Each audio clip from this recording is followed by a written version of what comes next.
25 godina nakon Domovinskog rata i dalje je veliki broj branitelja koji nakon njega nisu pronašli svoje mjesto u društvu.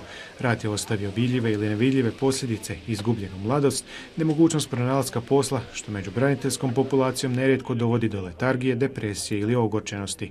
No dio branitelja protiv svega ovoga odlučio se boriti osnivanjem zadruga.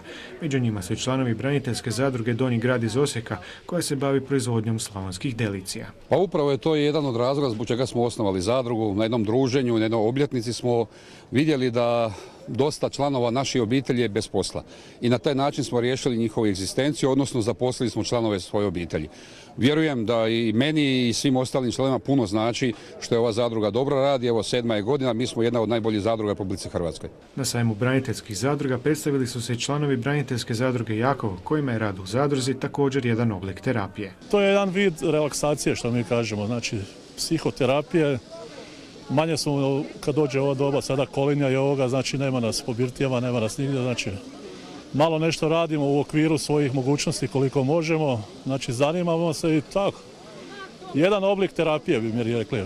No nisu svi branitelji koji su se odlučili otisnuti u poduzetničke vode članovi zadruga. Neki su ovaj pothvat krenuli sami ili uz pomoć svojih obitelji kroz obiteljska poljoprivredna gospodarstva.